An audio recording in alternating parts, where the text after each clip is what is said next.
Laura in Bookland, and this is my second video up today, but I have good reason, and that's because this is my BookTube-A-Thon TBR, if you couldn't tell that from the title. The BookTube-A-Thon starts, for me it's tomorrow, July 14th, and I believe it runs through the 20th. There are some reading challenges that you can participate in.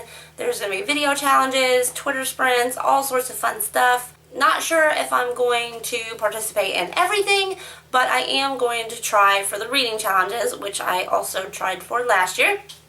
So I'll just get right into it. The first reading challenge is to have a book with pictures, and I chose The Absolute True Diary of a Part-Time Indian by Sherman Alexie, and this copy has artwork by Ellen Fornery, and I have read a book by her biography actually. There's a picture for you. It does have pictures in it. I cannot wait to read this. I've been wanting to read this for a while now, and this is just the perfect excuse for me to read it. The next challenge is to start and finish a series, and I picked an easy one. You could pick something, from 2 books, a duology, all the way up to a 7-book series if you wanted to. But I picked a 2. At least I'm fairly positive there's only 2 books. So I'm just going to say it's 2. The first one is Adaptation by Melinda Lowe, and then the sequel, Inheritance. I really don't know a lot about this book. I believe it has a character that's in the LGBT community, and that's about all I know about it. But I own both books. It's a great excuse to read them.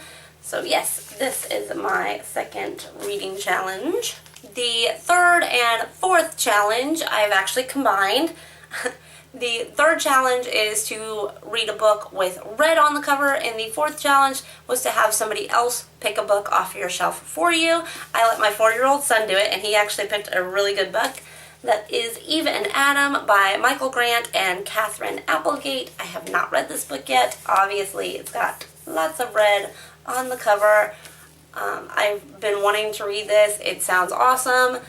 I do know that it is about a girl, and I believe, I don't know, she dies and they try to recreate her, or she's got a debilitating injury, and then I think she wakes up in a research facility or something like that. I don't know. I like going into my books not knowing that much about them. So yeah, I am happy that he picked out a good book. The fifth challenge is to read a book from a genre that you've read the least this year, and I believe that would be contemporary. So I picked Love Letters to the Dead by Ava DeLaria. I have heard great things from this. This is one of the very few books that I've ever bought from Barnes & Noble, like on the day it was released or something. I very rarely pay full price for books, so this was a big thing for me. But all I know is that it's a girl. Her sister dies, and she is giving a class assignment to write letters to dead people. And instead of writing letters to like presidents or things like that, she writes letters to Kurt Cobain. I think she writes it to Amy. Oh, here we go. Kurt Cobain, Janis Joplin, Heath Ledger, Amelia Earhart, and Amy Winehouse. So they're all young, fairly young people who have died tragically or too early, and it sounds really good. I've heard nothing but really good things about it, so I cannot wait to read this. The next challenge was to read a book-to-movie adaptation. I don't think I'm going to participate in that one. I do have one book I could read, but I have a few books I could read. Like, I haven't read Divergent yet. I know, shoot me.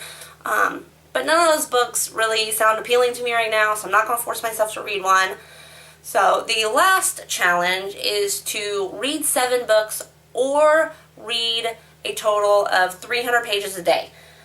All of the books I chose, except for, I believe it was Eve and Adam and The Absolute True Diary, are over 300 pages. Those 2 are like $2.95 and $2.30.